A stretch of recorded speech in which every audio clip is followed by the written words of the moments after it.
बांग्लादेश की सियासी उठापटक के बीच वहां रहने वाले हिंदू लगातार निशाना बन रहे हैं। इन बेहद गंभीर परिस्थितियों के बारे में राष्ट्रीय स्वयंसेवक संघ के सर कार्यवाह दत्तात्रेय होसबाले ने एक वक्तव्य जारी किया है। वक्तव्य में उन्होंने बांग्लादेश में सत्ता परिवर्तन के आंदोलन के दौरान हिंदू, बौद्ध तथा वहां के अन्य अल्पसंख्यक समुदायों के साथ हो रही हिंसक घटनाओं पर चिंता व्यक्त करते हुए बांग्लादेश की अंतरिम सरकार से अपील की है कि वह तुरंत सख्ती से ऐसी घटनाओं पर रोक लगाए और पीड़ितों के जान माल व मान की सुरक्षा सुनिश्चित करे। संघ के अखिल भारतीय प्रचार प्रमुख सुनील आम्बेकर की जुबानी सुनिए दत्तात्रेय होसबाले का वक्तव्य। बांग्लादेश में वर्तमान में जो घटनाएं हो रही है उस संदर्भ में राष्ट्रीय स्वयंसेवक संघ के माननीय सरकार्यवाह दत्तात्रेय होसबाले जी द्वारा एक वक्तव्य जारी किया है। मैं उस वक्तव्य की जानकारी देने के लिए आपके सामने हूँ। उन्होंने आज 9 अगस्त को एक वक्तव्य के द्वारा बांग्लादेश के परिस्थिति पर अपनी प्रतिक्रिया दी है। उन्होंने अपने वक्तव्य में कहा है कि विगत कुछ दिनों से बांग्लादेश में सत्ता परिवर्तन के आंदोलन के दौरान हिंदू, बौद्ध तथा वहाँ के अन्य अल्पसंख्यक समुदायों के साथ हो रही हिंसा की घटनाओं पर राष्ट्रीय स्वयंसेवक संघ गंभीर चिंता व्यक्त करता है। उन्होंने अपने वक्तव्य में ये भी कहा है कि बांग्लादेश में हिंदू तथा अन्य अल्पसंख्यक समुदाय के लोगों की लक्षित हत्या, लूटपाट, आगजनी, महिलाओं के साथ जघन्य अपराध और मंदिर जैसे श्रद्धा स्थानों पर हमले जैसी क्रूरता असहनीय है। और उन्होंने ये भी कहा है कि राष्ट्रीय स्वयंसेवक संघ इसकी घोर निंदा करता है। आगे वो कहते हैं कि बांग्लादेश की कार्यकारी सरकार से अपेक्षा है कि वह तुरंत सख्ती से ऐसी घटनाओं पर रोक लगाए और पीड़ितों के जान, माल और मान यानी जो सम्मान है उसकी रक्षा की समुचित व्यवस्था करें। उन्होंने विश्व समुदाय और भारत के राजनीतिक दलों को भी अपील की है कि इस गंभीर समय में विश्व समुदाय तथा भारत के सभी राजनीतिक दलों से भी अनुरोध है कि बांग्लादेश के प्रताड़न के शिकार बने हिंदू, बौद्ध इत्यादि समुदायों के साथ सभी एकजुट होकर खड़े हो। आज ये वक्तव्य राष्ट्रीय स्वयंसेवक संघ के माननीय सरकार्यवाह श्रीमान दत्तात्रेय होसबाले जी ने आज इसको दिल्ली में जारी किया है और उन्होंने इस वक्तव्य के द्वारा बांग्लादेश में जो पीड़ित है उनकी जो दुख है उसके प्रति अपनी संवेदना व्यक्त की है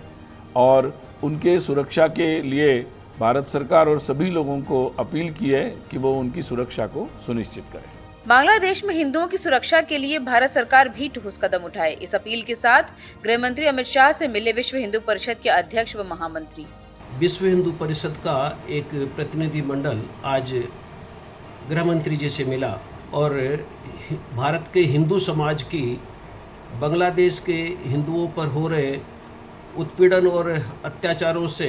अपनी चिंता और अपनी व्यथा से उनको अवगत कराया। इस प्रतिनिधि मंडल में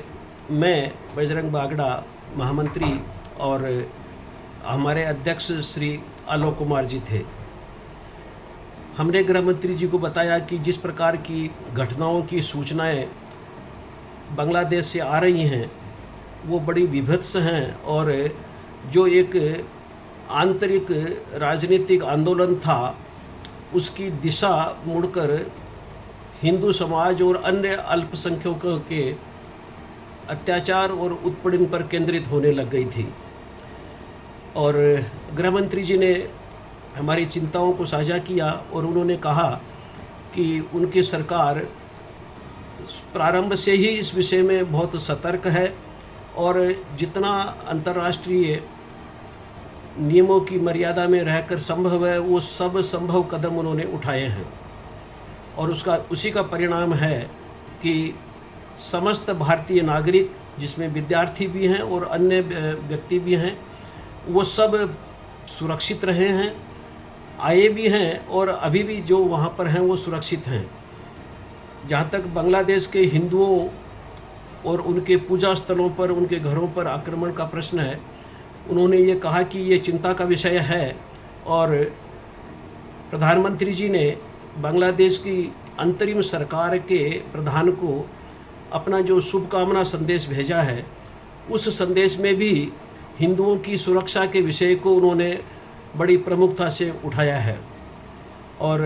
उनकी सरकार को यह आशा है कि जिस प्रकार से अंतरिम सरकार के प्रधान ने हिंदू और अन्य अल्पसंख्यकों के उत्पीड़न की सत्यता से इनकार नहीं किया है, उसी प्रकार वो शीघ्र इस विषय में कार्रवाई करके और स्थिति को अपने नियंत्रण में लेंगे और जिससे हिंदुओं पर, उनके पूजा स्थलों पर, घरों पर, महिलाओं पर हो रहे अत्याचार पर तुरंत रोक लगाई जा सके। आरएसएस और विश्व हिंदू परिषद की ओर से बांग्लादेश में हिंदुओं की सुरक्षा को लेकर प्रयास तो जारी ही हैं। जल्द ही विश्व हिंदू परिषद इसके लिए अपने केंद्रीय कार्यालय में एक हेल्पलाइन सेवा भी स्थापित करने जा रहा है, जिसका नंबर जल्द ही जारी किया जाएगा।